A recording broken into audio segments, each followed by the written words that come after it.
Have you ever felt a bit lost with all the education choices out there these days? I mean, it feels like a maze, right? Oh, absolutely. It's overwhelming. You've got your traditional universities, sure, but then Yeah. all these, online courses, boot camps. Micro-credentials. Those short, focused ones. Exactly. Those shorter certifications for Sometimes. specific skills. It's just, it feels like a jungle of content. And it leaves you with this, like, core challenge. Hmm. How do you actually know what's good? You know? Yeah. What genuinely builds confidence and actually helps you get somewhere? Right. What helps build that brighter future they talk about? Well, that's exactly what we're digging into today. Our deep dive is all about an organization called CEQAC. We're working from an excerpt of their intro document, basically laying out their mission. So, our mission today, to unpack how CEQAC tries to deliver better learning, brighter futures, how they help education providers earn trust, show their impact, and what that means for you, trying to navigate this whole thing. That's a great way to frame it. Because the problem CEQC is tackling is, well, it's fundamental. Learners deserve more than just stuff. Content. They deserve confidence. Not that it's, yeah. And this document, it's really clear. Real quality goes beyond just content. It's about making sure whatever you choose actually equips you, with skills, knowledge, and that trust you need for lifelong learning and getting real results. Not just a certificate that doesn't mean much. Exactly. That confidence is absolutely key. I really like that focus on confidence. It shifts how you think about quality education, doesn't it? It does. Okay, so let's unpack this. Who exactly is CEQC and what makes their approach, different? Okay.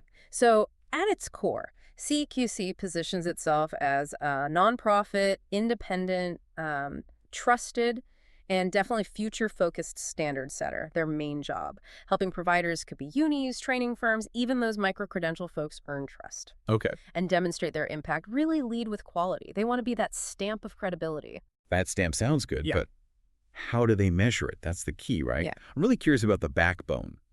Those 6 rigorous standards the document mentions. Yeah. How do they actually work? Right. Yeah, the standards are crucial. They're designed to be pretty thorough.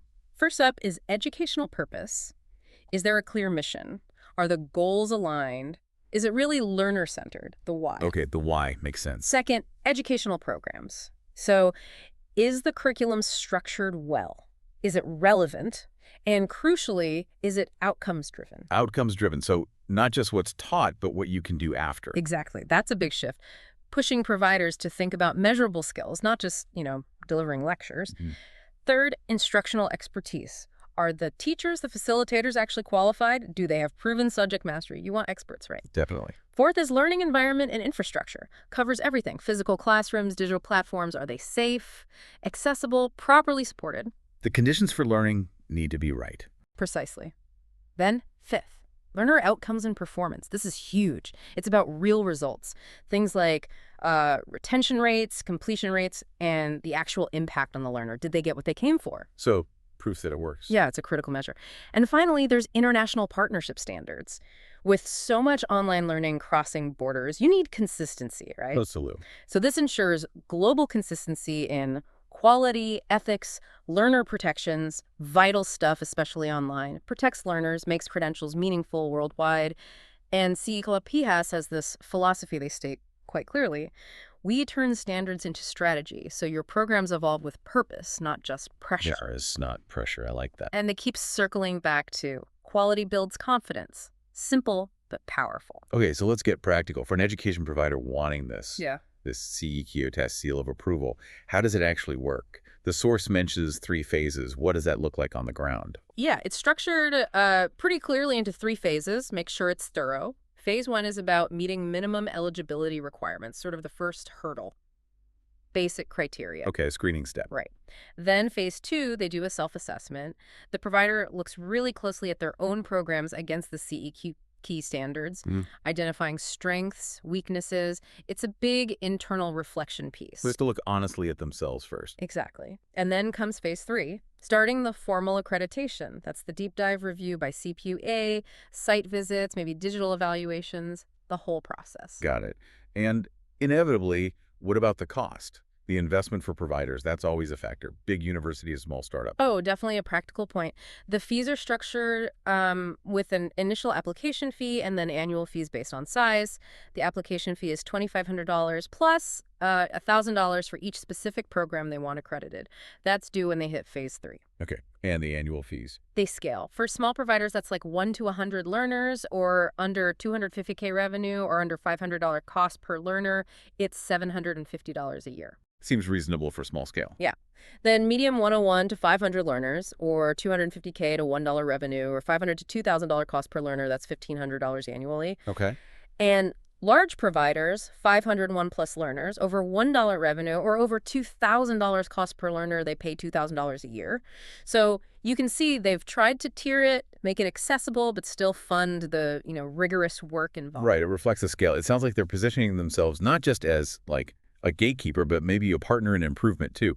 Does CEQAC offer anything else besides accreditation to help educators? How do they help them evolve? They absolutely do. Yeah, it's not just the stamp. They offer 3 other key services, really building on that partnership idea. First is training, giving educators the tools, the frameworks, the right mindset, really, to deliver better learning, grounded in quality, forward-thinking design, empowering them. So building capacity internally. Exactly. Then there's consulting. They mentor educators, help them lead clearly, grow purposefully, connect globally, basically turning insights into action. Like strategic advice based on the standards. You got it. And finally, mentoring. This is more about fostering a network, a global community of changemakers learning from each other. It's all geared towards helping providers, future-proof what they do, smart strategy, ethical governance, learner-centered delivery. Wow. Okay.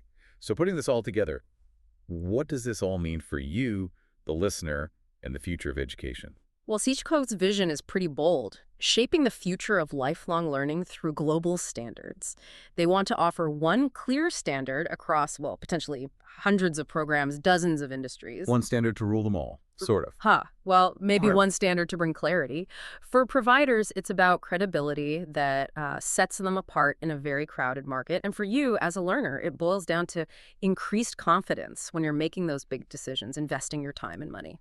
And that's incredibly powerful, isn't it? Yeah. Just think about how knowing these standards, what CEQAC looks for, could empower you. When you're looking at different courses or programs, you can think beyond just the flashy marketing or the course content list. Mm-hmm. You can start asking, okay, is this built on smart strategy? Is the governance ethical? Is it really learner-centered? It changes your questions. It absolutely does. From what am I learning to how well is this designed for my success?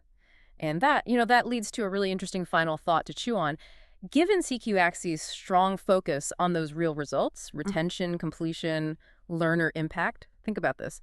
How might the push for these tangible outcomes by accreditation bodies actually shift how programs are designed and even how they're marketed to you? Mm-hmm. Will we start seeing completion rates or, verified learner impact stories become the real selling points, the new gold standard? Instead of just like famous instructors or course titles. Exactly. Will accountability for actual results become the main way programs compete? It's definitely something to watch and something to consider as you make your own choices.